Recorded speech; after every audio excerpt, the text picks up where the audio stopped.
नमस्कार, आप देख रहे हैं आज तक डिजिटल और मैं हूं आपके साथ अनूप आकाश वर्मा और मेरे साथ इस वक्त मौजूद हैं आज तक डॉट इन के क्राइम एडिटर परवेश सागर जी। परवेश साहब, बहुत बहुत स्वागत है आपका। थैंक यू अनु। और आज दरअसल विषय है जो लगातार ऑडियो सामने आ रहे हैं अतीक के गुर्गों के, अतीक के बेटे के, और उसमें परवेश साहब वसूली की जा रही है। खुल्लम खुल्ला धमकाया जा रहा है कि जनाब पैसे लेकर आप पहुंचिए वरना फिर इस तरीके से। और ढेरों कुछ वीडियोस भी सामने आ रहे हैं जब से अतीक और अशरफ की हत्या की गई उसके बाद से। लोग जो पीड़ित हैं, जिन्होंने उनका जुल्म सहा है, वो लोग भी खुलकर बाहर आ रहे हैं और अपनी बात कह रहे हैं। कल भी हमने देखा हल्ला बोल में और आज भी हम देख रहे हैं। ये जो अब सवाल उठ रहा है कि ये इनके जो वसूली के तरीके हैं वो क्या है, प्रक्रिया क्या थी, किसके माध्यम से वसूली कराते थे, कैसे वसूली कराते थे। अब चूंकि जब जैसे जैसे ऑडियो सामने आ रहे हैं लोगों के मन में सवाल उठ रहे हैं, आप इस पर क्या रोशनी डालते हैं? देखिए अनु, पहले एक वीडियो ऑडियो सामने आया हाँ। हमारे, और उसके बाद फिर अभी ये दूसरा ऑडियो सामने आया हम्म। जिसमें कि असद बात कर रहा है एक बिल्डर से। ये बताया जा रहा है, ऐसा हम्म। इस बात की पुष्टि हम नहीं करते अभी, हम्म। लेकिन ऐसा दावा हाँ, उस किया जा ऑडियो रहा में है ऑडियो कि में ऐसा ऑडियो लग रहा है में कि वो एक बिल्डर असद से, हाँ, जो है धमका वो रहा है बात उसे। कर रहा है एक बिल्डर हम्म। से, और उसे धमकी वाले लहजे में हाँ। मिलने के लिए उसे कहता है या हम्म। उससे बात करने के लिए कहता है, और वो तमाम सारी चीज़ें हैं। देखिए, कोई भी माफिया जो गैंगस्टर है जो अपना साम्राज्य खड़ा करता है हम्म। आतंक के ज़रिए, हम्म। एक डर की जो फसल वो खड़ी करता है, तो वो सब इसी तरह से होता है कि एक सिलसिला की आप देखिए कि जब तक अतीक ज़िंदा था, उसका हम्म। भाई अशरफ ज़िंदा था, हाँ। तो तब तक हमें ये मामले जो चर्चित मामले हैं पुराने, हम्म। वो हमें पता थे। एक दो मामले हैं, राजू पाल का मामला था या उमेश पाल का मामला था, उसके बाद एक अब तो ढेरों हैं, खुल के खुद ही एक सामने उसके आ रहे बाद हैं। फिर वो सुरजी हाँ। देवी वाला मामला हम्म। था। लेकिन अब अचानक से, हम्म। अभी कल से आप अगर गौर करेंगे तो बहुत सारी चीज़ें हैं जो प्रयागराज के, खासकर वहाँ के समाचार पत्र हैं, कुछ चीज़ें ऐसी भी हैं जो अभी लाइमलाइटेड नहीं हैं, जो हम्म। हम तक आई हैं लेकिन हम बिल्कुल। उनकी पुष्टि कर रहे हैं। लेकिन अचानक से बहुत सारे हम्म। लोग निकल के सामने आ रहे हैं और वो लोगों को ये बताने की कोशिश कर रहे हैं कि वो पीड़ित हैं, हम्म। अतीक अहमद के पीड़ित, हम्म। उससे पीड़ित, हाँ, उसके आतंक से बहुत लोग, पीड़ित। बिल्कुल बहुत लोग और सामने आ रहे अगर हैं। ये लिस्ट इस तरह बननी शुरू होगी अनूप, तो ये हम्म। तो एक लंबी फहरिस्त बन जाएगी। हम्म। और ये जो ऑडियो की बात आप कर रहे हैं, हम्म। ये तो अभी एक ऑडियो है। किसी ने हिम्मत जुटाई कि चलो, उन्हें पता लगा कि अब तो मर गया, नहीं, कोई ऐसा दिक्कत नहीं। देखिए अब चूंकि, देखिए, हाँ। मैं फिर वही हम्म। कहूँगा कि ऑडियो की पुष्टि हम नहीं करते हम्म। कि ऑडियो अभी किसका है, ये तो नहीं, जांच का लेकिन विषय है। लेकिन चूंकि आप लेकिन आप परवेज साहब, चूंकि इतने लंबे समय से आप क्राइम की इस दुनिया को देख रहे हैं, क्राइम जर्नलिज्म जर्नलिज्म आपने की इतने लंबे समय से। दाऊद का चेहरा भी किसी ने देखा नहीं है दशकों से, बिल्कुल। ठीक है ना। लेकिन दाऊद के नाम पर मुंबई में लोगों को डराया गया, सालों तक डराया गया, वसूली की गई। तो क्या यही तरीका होता है किसी गैंगस्टर का? बिल्कुल बिल्कुल अनूप, आपने सही लाइन पकड़ी है। हम्म। बिल्कुल ये वैसा ही है। हम्म। मैंने कहा, डर की खेती, हम्म। आतंक के जरिए, हम्म। मतलब आतंक को जरिया बना के, डर को जरिया बना के आप उस आदमी को देख नहीं रहे हैं, लेकिन हम्म। आप फोन पे अगर उससे बात कर रहे हैं और या ये उससे बन के, ना भी बात कर रहे हाँ, हैं, उसके नाम पर कोई बात कर रहा आप हूँ। उसके नाम पे, बिल्कुल हाँ। सही, उसके नाम पे उसका कोई गुर्गा बात कर रहा है, हम्म। इस बात को आप कैसे जाने? आप तो इतने डर जाएंगे कि आपको जब इस तरह का कॉल आएगा और हम्म। बताया जाएगा कि मैं उसका आदमी बोल रहा हूँ हम्म। या मैं हम्म। उसके गैंग का सदस्य बोल रहा हूँ, हम्म। तो एक बार को तो आप भी सोचने में मजबूर हो जाएंगे कि यार ये हो क्या रहा है। हम्म। तो ये बिल्कुल वही है कि जिस तरह हम्म। से दाऊद को आज तक किसी ने नहीं देखा इतने सालों से, वो हम्म। कहाँ है, हम्म। जिंदा है भी या नहीं, ये भी नहीं हम्म। पता किसी को, ये भी नहीं पता, लेकिन लेकिन उसके उसका नाम से नाम डराया जाता है। आज भी चलता हाँ। है और ये हम सब जानते हैं हाँ। कि उसके नाम की जो अतीक किस तरीके से दहशत है वो चलाता इस था? तरह से। तो वैसे ही हम, अतीक किस तरीके से लोगों को वसूली का कारोबार, मैं समझना चाह रहा हूँ, अतीक का क्या तरीका था? क्या यही था जो ये ऑडियो सामने आ रहे हैं या कुछ और भी है जो सामने नहीं आया? वो आप हमें बताइए। देखो अनूप, अभी कुछ साल पहले की बात है जब हम्म। अतीक अहमद गिरफ्तार हुए थे, हम्म। जमानत पर छूट के आए थे, पहले से जेल में थे, हम्म। और जब छूटने के बाद आए थे तो वो एक यूनिवर्सिटी में, हम्म। प्रयागराज में हम्म। एक यूनिवर्सिटी गए थे एक छात्र की पैरवी करने के लिए, और वहाँ हम्म। उन्होंने खुलेआम धमकी दी थी। हम्म। खुद से गए थे, सारे कैमरा भी वहाँ चल रहे थे, मीडिया वाले मौजूद थे, उनकी मौजूदगी में उन्होंने हम्म। वहाँ यूनिवर्सिटी के एक अधिकारी को हम्म। धमकाया था, डराया था। हम्म। वो मामला जब हुआ उसके बाद उनकी गिरफ्तारी हो गई इस मामले में, हम्म। फिर से वो जेल चले गए और तब से वो जेल में ही थे। अतीक अहमद का एक ऑडियो भी वायरल हुआ था इस बीच, अच्छा। जिसमें कि अतीक अहमद किसी से बात कर रहा है फ़ोन पर, हम्म। और वो उनको गलिया रहा है, मतलब पूरी तरह से हाँ। गालियाँ दे रहा है, हम्म। अभद्र भाषा का प्रयोग कर रहा है, हम्म। और इतना ज़्यादा धमका रहा है, हम्म। बहुत ज़्यादा धमका रहा है हम्म। कि मतलब अगर कोई भी सामान्य आदमी उस बातचीत को सुन ले तो वाकई वो डर लगेगा कि जाएगा। यार ये तो बहुत ही, मतलब हम्म। इतनी बेहुदी बातें हैं, हम्म। इस तरह से डराना धमकाना। हम्म। तो वो जो स्टाइल है, हम्म। वो जो माफियागिरी का स्टाइल है, हम्म। वो शायद यही है हम्म।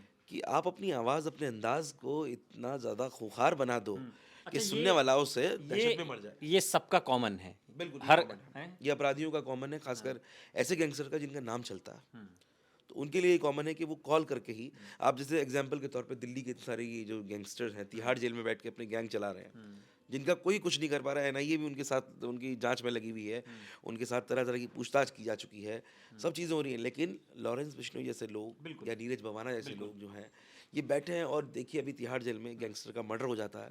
इससे पहले भी कई हत्याएँ तिहाड़ जेल में हुई। तो ये सब क्या है? ये उनका प्रभाव ही तो तो है। अतीक ये अतीक उनके हाँ, जो उनके मानने वाले हैं, उनके गुर्गे हैं। अब मैं एग्ज़ाम्पल के तौर हाँ, पे एक बात और बता दूँ ठीक दर्शकों है, को अपने, ठीक है। कि अभी जो अतीक अहमद के हत्या आरोपी हैं, हुँ, वो 3 लड़के जो पकड़े गए हैं, हुँ। वो अपराधी हैं, उनका लवलेश, बैकग्राउंड अरुण है। मौर्य, हाँ। बिल्कुल, ये हुँ, तीनों लोग जो हैं, सनी है, हुँ, लवलेश है या अरुण मौर्य है। हुँ, ये तीनों लोग जो हैं, ये लॉरेंस बिश्नोई जैसे जो गैंगस्टर हैं, उनको अपनी प्रेरणा मानते हैं, उनको अपना हीरो मानते हैं, उनको फ़ॉलो करते हैं। उत्तर प्रदेश का मशहूर माफिया डॉन श्री प्रकाश शुक्ला जो है, वो इनके लिए प्रेरणा है। ये उसकी तस्वीरें देखते हैं, उसकी कहानियाँ सुनते हैं।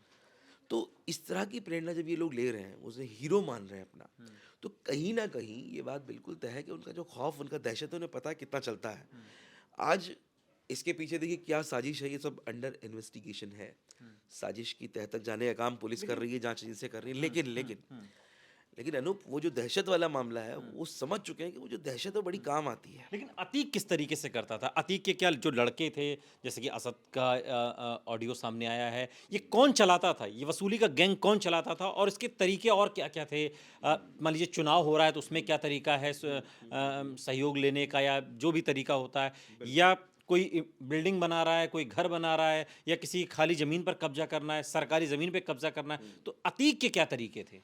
देखिए अनूप, जहाँ तक अतीक की बात है, तो अतीक के मामले में जितने भी हमने केस स्टडीज़ किए हैं और जितनी हमारी अधिकारियों से बातचीत हुई है, हाँ, अतीक वसूली करता था जम के। अच्छा। और अतीक का स्टाइल ये था कि अतीक अपने गुर्गों से फ़ोन कराता था। मतलब वो लेवल देख के बात करता था। अगर कोई अच्छा। बहुत बड़ा कारोबारी, करोड़पति, अरबपति टाइप का आदमी है, तो अतीक उससे खुद भी बात कर खुद भी लेता बात था। करता था, ओके। वरना उसके बेटे हाँ, या उसके जो गुर्गे, उसके जो करीबी हैं, वो बात किया करते थे। एक बात।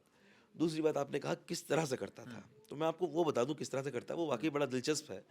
जो चीज़ें निकल के सामने आ रही हैं या जिन पे बातचीत हो रही है या अंडर इन्वेस्टिगेशन चार्जशीट जो फाइल हो चुकी हैं पहले, उनमें जिनका ज़िक्र है, या अब जो चीज़ें निकल के सामने आ रही हैं कि वो किस तरह से कर रहा था। तो वो क्या करता था कि जब नॉर्मली वो देखता था कि कोई शहर में अगर कोई बड़ा काम हो रहा है, कोई बहुत बड़ी इमारत बनने जा रही है अचानक, और उसको पता चलता था कोई इमारत बन रही है, वो पता लगाता था कि कौन बना रहा है। तो अगर उसे पता लग गया कि कोई बिल्डर है, दिल्ली से आया है या किसी लखनऊ शहर से आया है, बड़े शहर का आकर के वहाँ पे पैसा इन्वेस्ट करने की कोशिश कर रहा है, तो उसके यहाँ उसके गुर्गे पहुँच जाते थे और उसको बताते कि आपको देना होगा, नहीं तो आप काम नहीं कर पाएंगे। और कह के धमकी दे के आ जाते थे।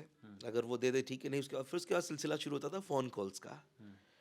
और अगर ये भी नहीं होता था, उसके बाद फिर एक पुराना तरीका कि हवाई फायर करा दिया अच्छा। उसके ऑफिस के बाहर या जो इन साइट सब पर। के इन तो सब के बीच ये पुलिस दहशत। कहाँ रहती थी? प्रशासन कहाँ रहता? ये जो आदमी, वो क्या शिकायत कभी किसी ने की और उस पर कुछ हुआ या फिर कोई शिकायत ही नहीं करता था, डर इतना नहीं, था? बिल्कुल इस तरह के बहुत सारे मामले हैं कि जिनमें शिकायत हुई ही नहीं। लोग पुलिस के पास जाते ही नहीं थे, क्योंकि वो खुद भी लोगों को शायद इस तरह की जो समझ में आ चुकी थी बात, कि पुलिस भले ही बहुत देर में आएगी लेकिन ये पहले पहुंच क्या जाएंगे। खौफ इतना था? क्या इतना था भी एक्चुअल में, या सिर्फ भौकाल ही भौकाल था? ये भी था? नहीं, नहीं, भोकाल नहीं है अनूप, भोकाल नहीं बिल्कुल भी। अतीक अहमद जैसे कुख्यात अपराधी जो हैं, ये खाली भोकाल से नहीं बने या खाली सिर्फ कहने से नहीं बने। इन्होंने बहुत सारे अपराधों को अंजाम दिया। और इससे बड़ा एग्जाम्पल और क्या हो सकता है कि अतीक अहमद के खिलाफ उत्तर प्रदेश में 100 से ज़्यादा मुकदमे दर्ज होना किसी अपराधी पे, और ये एक अपने दिन में आप भी में हुए अनूप थे? बड़ा। हाँ, एक दिन और में? एक दिन में धड़ाधड़ एफआईआर होना, तो ये कोई छोटी या मामूली बात नहीं है। तो अतीक अहमद खाली भोकाल के लिए नहीं, अतीक अहमद ने सच में बहुत सारे अपराध किए, गंभीर अपराध किए, और कानून की किताब में वो हमेशा के लिए दर्ज हो गए हैं।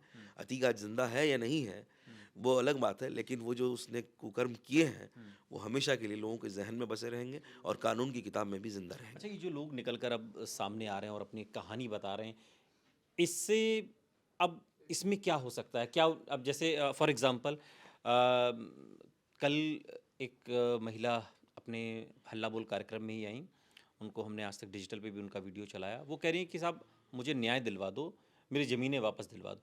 तो ये ऐसे जो लोग हैं जिनकी प्रॉपर्टी पर अतीक अहमद या उसकी गैंग का कब्ज़ा है, अब क्या उनको न्याय मिलने की उम्मीद उनकी और ज़्यादा बलवान होगी, न्याय मिलेगा? या आपको लगता है कि नहीं, अब अतीक मर गया भले, गैंग चूँकि ज़िंदा है तो ये कब्ज़ा भी उसी तरीके से बना रहेगा? देखिए, जिस महिला की आप बात कर रहे हैं, दरअसल वो केस 34 साल पुराना है। और वो महिला, उसके पति को, उस महिला का ये आरोप है कि उसके पति को अतीक अहमद के गुर्गों ने मार दिया हाँ, था, मार दिया है। ज़मीन पे कब्जे को लेकर के, और उसकी ज़मीन कब्जा ली थी। और वो ज़मीन आज भी अतीक के गुर्गों के पास है। वो महिला लगातार अपने इंसाफ के लिए लड़ाई लड़ रही है। लगातार वो प्रयागराज के ज़िला प्रशासन से और उत्तर प्रदेश की सरकार से ये मांग कर रही है कि उसकी ज़मीन उसे दिलवाई जाए। तो वो महिला एक अलग तरह का केस है कि वो डरी नहीं, दबी नहीं। उस महिला के नहीं, ऊपर भी ऐसे गोली ढेरों चली। केस हैं, हाँ, लेकिन ऐसे ढेरों केस हैं हाँ, बहुत सारे केसेस हैं, लेकिन जिनके जैसा घर पे कि कब्जा किया हुआ है, ज़मीनों पर जैसा कि कब्जा मैंने है। आपको बताया कि अतीक अहमद का एक बड़ा शौक था ज़मीनों पे कब्जा करना। मुझे नहीं समझ में आता कि किस चीज़ का ये पागलपन था, या कितनी ज़मीन आपको चाहिए। सब रह गया नहीं पे, वही 6 फीट की एक तो ज़मीन का वो क्या टुकड़ा। सिर्फ कब्जा ही करता था या उसको बस बेच के उसको कब्जा, पैसा भी? बिल्कुल बिल्कुल, उस पे इमारतें बनाना, फ्लैट बना के बेच देना, ये तरह कमर्शियल उस पे एक्टिविटीज़ करना, इस तरह की चीज़ें। बहुत ज़मीन उसके, पता नहीं, मैं पहला ऐसा ही गैंगस्टर है शायद। हो सकता है ये सिर्फ मेरा मानना हो, या मुझे सिर्फ इस तरह केसेस दिख रहे हो, या मैंने एनालाइज किया हो। बिल्कुल। लेकिन अतीक एक ऐसा गैंगस्टर है, ऐसा अपराधी है जिसने ज़मीनों पे बड़ा फोकस किया, और उसने बड़े स्तर पर इलाहाबाद यानी प्रयागराज में ज़मीनों पे बहुत कब्जे किए। उसकी बहुत सारी शिकायतें हैं। अब क्या है कि वो अब ज़िंदा नहीं है, उसका भाई भी ज़िंदा नहीं है, तो मुझे लगता है कि अभी एक बहुत सारे लंबे एक लिस्ट बनने वाली है, बहुत सारे मामले सामने आने वाले हैं। हो सकता है आगे बैठ कर के हम दर्शकों को यहाँ बता रहे होंगे कि आज 10 मामले आए हैं, आज 15 मामले आए हैं। अतीक के जो कुकर्मों की किताब है, वो बहुत लंबी है। ये तो चलिए, दिनचर्या का था कब्जा करने का। जब चुनाव लड़ता था अतीक, या जब चुनावी मौसम होता था, उसमें क्या कुछ अलग तरीके की भी वसूली बिल्कुल, होती बिल्कुल। थी? बिल्कुल अनूप, चुनाव की हम लोग रिकॉर्डिंग से पहले भी हमने चर्चा हाँ। की थी। तो उसका क्या था कि अमूमन तो वो वसूली करता ही था, हाँ। कि जो काम चल रहा है तो उसके लिए पैसे देने ही होंगे अतीक अहमद को। लेकिन एक खास चीज़ थी, जब वो चुनाव लड़ने वाला होता था, या उसके परिवार के कुछ सदस्य, उसका भाई से चुनाव लड़ा, या वो खुद चुनाव लड़ता था। उसने विधायकी का चुनाव लड़ा 5 बार, सांसद भी रहा लोकसभा से। तो वो जब चुनाव लड़ता था, तो चुनाव लड़ने से पहले उसने क्या किया कि उसने एक गुंडा टैक्स पर्ची अच्छा। निकाल दी, अच्छा। और उसने कहा, साहब ये टैक्स है चुनाव लड़ने का, आप ही लोग टैक्स दोगे तो मैं चुनाव लड़ पाऊंगा, वरना मैं नहीं लड़ूंगा। और उसका खौफ इतना था कि ये वो पर्ची खुल्लम तो, खुल्ला कैसे हो जाता हाँ, था ये भाई पर्ची सपा मजाक, में था, सपा ये से पर्ची अगर- ये हाँ। पर्ची मजाक की थी। नहीं नहीं, ये सपा नहीं, मैं किसी दल की बात नहीं कर रहा हूँ, वो निर्दलीय भी चुनाव लड़ा। हाँ। तो तब भी उसने यही किया, हाँ। और लोग उसके खौफ में इतने दहशत में रहते थे कि उसकी पर्ची चलती थी। अच्छा। अब इसमें पर्ची किस तरह थी कि पर्ची 2 तरह की थी। एक गुलाबी रंग की पर्ची थी, अच्छा। जिसकी वैल्यू थी हाँ। 3 लाख से 5 लाख तक। अच्छा। मतलब उस 3 लाख से कम आप नहीं दे सकते। अगर वो पर्ची आपके पहुंचा दी किसी ने, आप कोई बड़े कारोबारी हैं, अच्छा, पर्ची बड़े, पहुंचाई जाती हाँ, थी आप व्यवसायी हैं, हाँ, तो पर्ची अच्छा। पहुंचने का मतलब ये था कि अब आपको कि ये अब आपको इतनी कीमत 3 लाख से कम तो देना ही नहीं है, 3 से 5 का इस गुलाबी पर्ची का रेट। देना ही। ठीक। इसी तरह से थी सफ़ेद पर्ची। अच्छा। सफ़ेद पर्ची की जो कीमत थी वो 5 लाख से ऊपर थी। अच्छा। मतलब अगर सफ़ेद पर्ची किसी कारोबारी, बिल्डर या किसी का पहुंच गई डॉक्टर के पास, हाँ। तो उसे फिर 5 लाख से ऊपर ही पैसा पहुंचाना होगा, उससे कम वो देगा ही नहीं। और ऐसा करने की सोच भी नहीं सकता, अगर सोचेगा तो जान से जाएगा। नहीं, तो ये क्या लिखा रहता था पर्ची पे, या पता था सबको पहले नहीं से नहीं, ही? पता था, बस अच्छा। पर्ची उसका एक सिग्नल थी। हाँ। तो ये इस तरह की एक आपराधिक प्रवृत्ति के लोग जो हैं, वो कुछ ना कुछ अपनी भाषाएं, कोड वर्ड बना लेते हैं, जो सामान्य लोग को समझ में ना आए। कि अगर आप मेरे साथ बैठे हैं अभी, और अभी हमारे यहाँ कैमरा पर्सन खड़े हैं, हमारे पीछे खड़े हैं सहयोगी हमारे प्रतीक, हाँ। वो आकर के आपको एक काले रंग की पर्ची खाली दे के चले जाएं, एक चिट, हाँ। जैसे हम चिट, नोट हाँ। चिट हाँ, से लिखते बिल्कुल हैं, बिल्कुल। आपको दे के चले जाएं, तो मुझे तो नहीं पता वो पर्ची उसने आपको क्यों दी है, लेकिन आपको पता है कि वो मुझे इसलिए समझ दी में आ है जाएगा। कि उस बदले में अच्छा, आपको क्या देना है। अच्छा परवेश भाई, ये बताइए, चूंकि जब चुनाव कोई लड़ता है, हमने तो केजरीवाल का चुनाव भी देखा, वो कहते हैं भाई आम लोगों से अपील करते हैं, भाई हमको पैसा दो, हमारे पास पैसा नहीं, हम चुनाव लड़ेंगे। तो अतीक क्या कभी आम लोगों से भी इस तरह की पर्ची का कोई संवाद रहा देखिए, है, या? चुनाव में नेताओं के लिए अक्सर ये एक बहुत आम चीज़ है कि वो अपील करते हैं कि भाई चंदा दीजिए, मैं आपका आदमी हूँ, आपके बीच से नहीं, निकल चंदा के क्या आया हूँ। गरीब लोगों से भी अतीक ने लिया, या नहीं, अमीरों से ही देखिए, लिया है देखिए, सिर्फ? चंदा तो कोई भी दे सकता है। हाँ। वहाँ गरीब अमीर का तो मतलब नहीं है। अब मान लीजिए कोई गरीब आदमी अगर वो 10 रुपए चंदा देना चाह रहा है, हाँ। तो वो 10 रुपए दे देगा। लेकिन अगर कोई आदमी बड़ा आदमी है तो 500 रुपए दे देगा। अपनी औकात के हिसाब से हर आदमी चंदा हाँ, देगा। लेकिन पर्ची का तो मतलब अलग है लेकिन ना। पर्ची आप खुद से दे रहे हैं। पर्ची तो आपको भिजवाई जा रही है, आपके पास एक लिस्ट है। अतीक का एक पूरा सिस्टम जो था, एक ऑफिस काम करता था और उस ऑफिस के माध्यम से वो पर्चियां जाती थी और जिसके पास पर्ची पहुंच गई तो उसकी ये बाध्यता थी कि वो पैसे पहुंचाएगा और अगर पैसे नहीं पहुंचाएगा तो जान से जाएगा, ये भी उसे पता था। तो ये एक बड़ा दिलचस्प तरीका था उसका पैसे वसूलने का। और बाकी जो अमूमन जो वसूली होती थी कि ज़मीन खरीद रहे हैं तो टैक्स दो, नहीं, ये लेकिन बड़ा उसे दिलचस्प दे। है जो लेकिन आपने चुनाव हाँ, वाला जो ये हाँ, मामला है कि चुनाव लड़ने से पहले वो इस तरह की पर्चियां निकालता था और पर्ची के माध्यम से वो पैसे इकट्ठा होते थे। ये सारे मामले उसकी मौत के बाद अब खुल के सामने अब आ रहे हैं। धीरे-धीरे खुलकर सामने और आ रहे हैं। अभी हाँ, अभी तो हो सकता है अनूप कि बहुत सारी ऐसी बातें निकल के आएंगी हाँ, जो शायद अभी तक हम लोग वहाँ पहुँचे ही नहीं है बिल्कुल। या वो अभी जानकारी में नहीं आई है।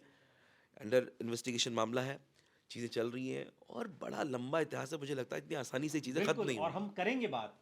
जैसे-जैसे निकल कर चीज़ें सामने आएँगी, वैसे-वैसे और इस पर बात होगी, लेकिन बहुत दिलचस्प बात जो राजनीतिक तौर पर अतीक के लिए महत्वपूर्ण थी कि मुझे अगर जो वसूली करनी है सियासत के लिए, तो उसके लिए 2 पर्चियाँ होती हैं, 2 रंग होते हैं, एक गुलाबी है और एक सफ़ेद है और दोनों की कीमत बिल्कुल अलग-अलग